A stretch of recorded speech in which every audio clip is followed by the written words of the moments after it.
Hadirin yang dimuliakan Allah, sidang Jumat yang berbahagia. Pertama dan yang utama, mari kita bersyukur kehadiran Allah Subhanahu wa taala.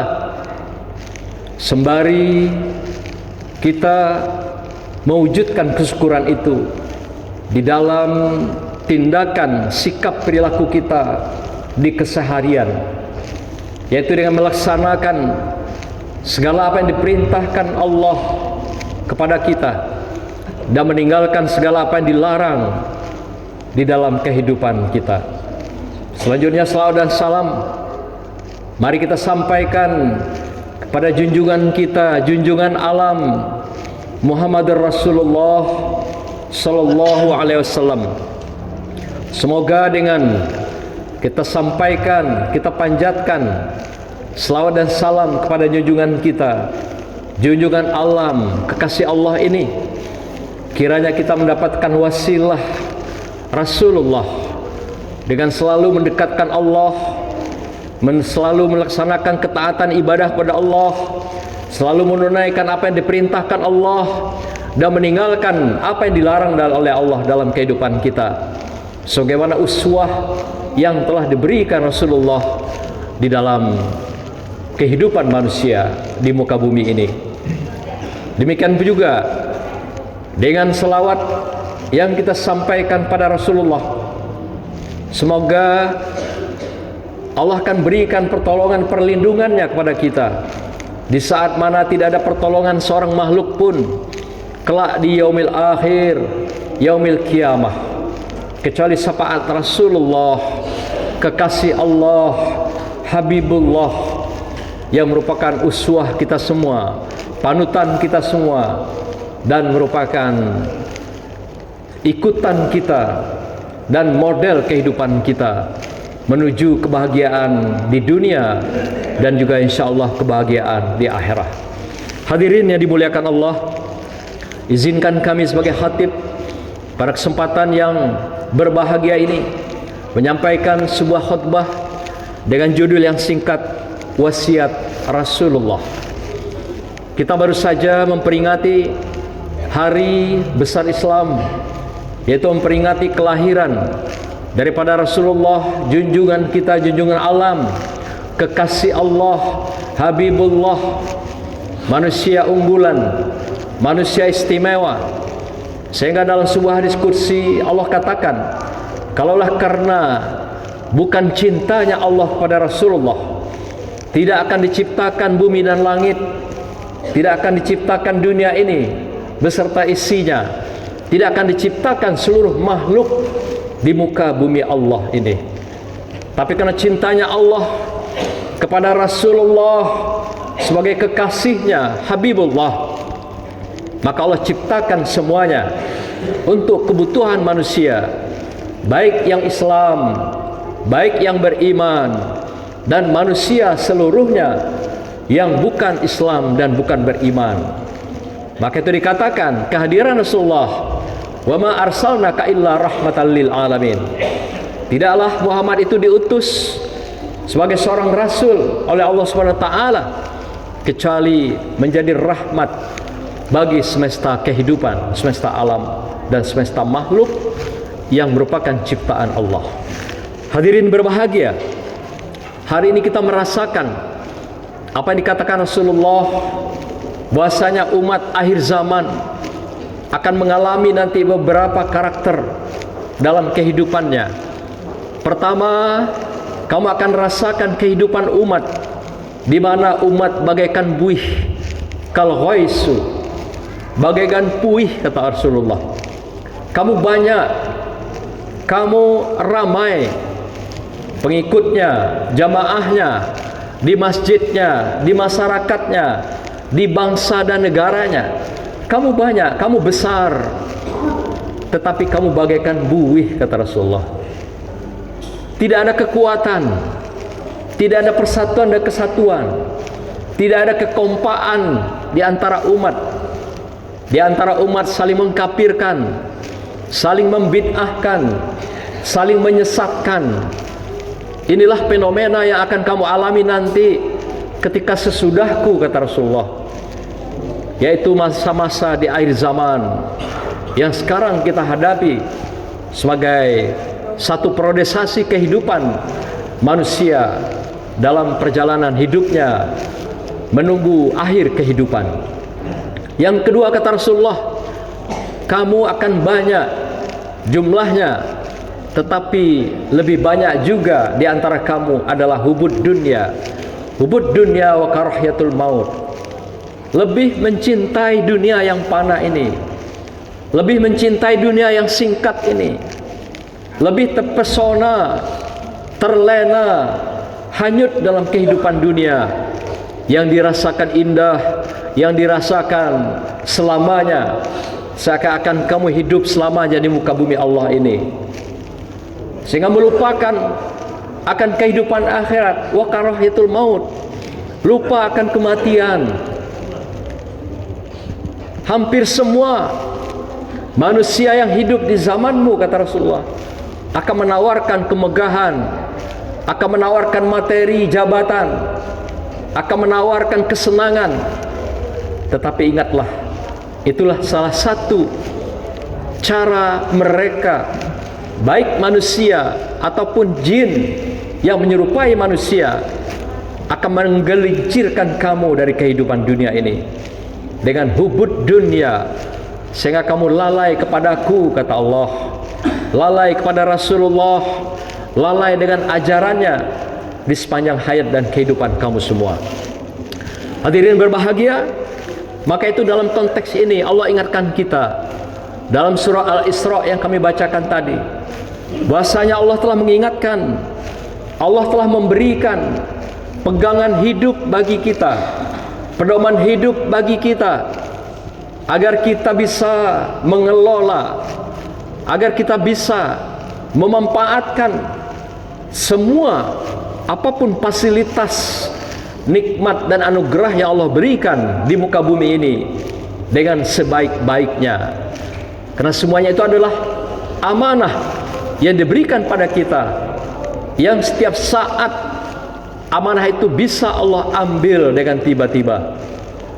Jangankan harta benda, jabatan, pangkat, nyawa kita pun tidak ada yang bisa menahan ketika Allah akan mengambil, mengembalikan ke asal kita. Maka itu kata Allah, berpeganglah dengan Al-Quran. Sesungguhnya Al-Quran inilah jalan yang lurus bagi kehidupan kamu semua.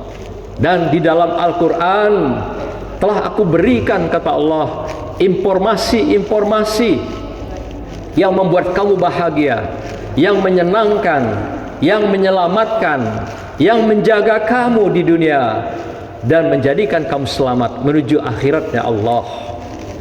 Tetapi banyak sekali manusia yang tidak menyadari, yang tidak mau tahu dengan peringatan Allah ini.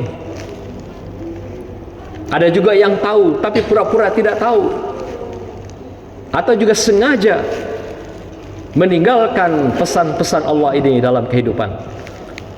Maka itu Rasulullah juga mengingatkan, selain Allah telah mengingatkan kita dengan ayat Al-Quran tadi, Rasulullah juga mengingatkan dalam hadis yang tadi kami bacakan, sesungguhnya aku telah meninggalkan dua perkara, dua wasiat besar, dua amanah sebagai jalan kehidupan kamu semua. Dan apabila kamu berpegang dengan kedua hal ini, dua wasiat ini, maka selamanya kamu akan selamat di dunia, di bumi Allah ini, dan juga akan selamat menuju akhiratnya Allah, yaitu kitabullah, Al-Quran, dan sunnati, kata Rasulullah, sunnahku, apa-apa yang sudah kutunjukkan dalam ucapan, lisan, dan sampai pada perbuatan di tengah kehidupan yang telah kucontohkan kepada kalian semua. Berpeganglah pada dua hal itu, maka kamu akan selamat selamanya dunia dan akhirat. Seorang mufassirin yang bernama At-Tabari dalam kitab tafsirnya dan kitab-kitabnya yang paling terkenal, di antaranya Jami'ul Bayan an Ta'wilil Quran, kita temui dalam jilid 1. Dia memberikan pemahaman, penafsiran terhadap ayat An-Nisa 9, dan hadis yang kami sampaikan tadi dari Abu Hurairah. Ada 3 hal kata At-Tabari. Beliau memberikan tafsir dari ayat dan hadis itu. Yang pertama, At-Tabari mengatakan, yajibu 'alal muslimin wa famal Qur'ana wa sunnata fahman sahihan wala yaktasiru 'alal qiraati faqat. Kata Tabari dalam kitabnya, seorang muslim wajib memahami Al-Quran dan sunnah dengan baik dan benar. Dan tidak cukup kamu hanya membaca Al-Quran saja secara lisan. Ini ingatan At-Tabari mufassirin. Apakah membaca Al-Quran baik? Baik. 1 huruf diberikan padilah oleh Allah 10 kebaikan.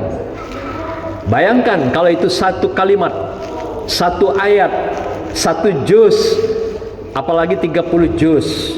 Tetapi dari ayat dan hadis ini, Rasulullah meminta kita bukan saja hanya membaca secara lisan dan jasad atau lahiriah, tetapi juga Allah meminta kita, Rasulullah meminta kita juga membaca sekaligus pelan-pelan, memahami apa isi kandungan yang kita baca itu. Karena tadi dikatakan Al-Quran adalah mubasyirah, yaitu merupakan petunjuk, jalan, pencerahan bagi kehidupan kita. Al-Quran hudal linnas, yang di dalamnya tidak ada keraguan. Artinya dia petunjuk bagi kehidupan kita manusia yang hidup di muka bumi ini. Bagaimana mungkin sesuatu yang jadi petunjuk hidup kita, tapi kita tidak tahu apa isinya, kita tidak paham apa isinya pesan-pesan yang diberikan Allah lewat Rasulullah itu, yang telah dicontohkan oleh Rasulullah. Maka itu Umi Aisyah ditanya oleh sahabat, ya Umi Aisyah, nanti ketika Rasulullah tidak ada, apa pedoman kami dalam kehidupan ini? Kata Umi Aisyah, akhlak Rasulullah itu adalah Al-Quran. Jadi ketika Rasulullah nanti tidak ada, Al-Quranlah yang jadi pedoman dan pegangan kamu dalam kehidupan di bumi Allah ini. Yang kedua, kata Tabari, wa 'alal muslimin yuhawwilal ilma illa amalin fi kulli umuri hayatihi wa yattabi'a sunnatan nabi fi ibadati wal muamalati wal akhlaq. Kata Tabari, seorang muslim harus menjadikan ilmu sebagai amal, dan seluruh aspek hidupnya harus mengikuti sunnah Nabi dan Al-Quran, baik di dalam ibadah, di dalam muamalah, dan di dalam kehidupannya sehari-hari dengan mengedepankan akhlakul karimah. Panduan kita adalah Al-Quran, panduan kita adalah hadis sunnah Rasulullah yang telah dicontohkan dalam kehidupan. Maka itu banyak sekali yang kesasar karena dia tidak menggunakan pedoman panduan ini. Banyak sekali yang keliru karena dia tidak berpegang pada Al-Quran dan Sunnah. Banyak sekali saling mengkafirkan, sampai juga membid'ahkan, menyesatkan, karena mereka tidak berpegang dengan Al-Quran dan Sunnah ini, tapi berpegang pada sumber-sumber yang tidak muktabar, yang tidak sahih, yang dari sumber katanya yang tidak dapat dipertanggungjawabkan sumber dan keakurasiannya. Yang ketiga, At-Tabari mengatakan, wa yajibu an yasta'ina billahi wa yastaqima ala hidayatihi li ala fadila qalbuhu wa nafsuhu. Setelah yang pertama dan kedua kita lakukan dengan pemahaman, dengan mengamalkan, maka yang ketiga, kata Tabari, seorang muslim wajib memohon pertolongan kepada Allah agar apa yang kita pahami memukim, membekas, dan bermakom di dada kita, serta dapat kita hayati, kita amalkan dalam kehidupan. Karena Allah lah yang membolak-balikkan hati, Allah lah yang membolak-balikkan pikiran, dan Allah lah yang membolak-balikkan perilaku perbuatan kita.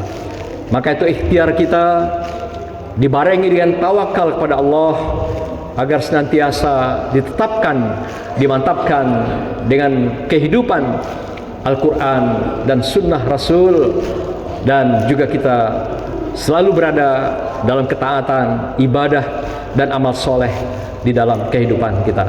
Hadirin, demikianlah khutbah singkat hari ini. Semoga memberikan pencerahan pada kita semua, mengingatkan kami secara pribadi sebagai khatib, dan juga mengingatkan kita semua di dalam kebaikan. A'udzubillahi minasyaitonirrajim. Bismillahirrahmanirrahim. Wal asri innal insana lafi khusr illal ladzina amanu wa 'amilus solihati wa tawassaw bil haqq wa tawassaw bis sabr. Barakallahu li wa lakum fil Qur'anil azim wa nafa'ani wa iyyakum bima fihi minal ayati wa zikril hakim wa taqabbala minni wa minkum tilawatahu innahu was-samiul alim.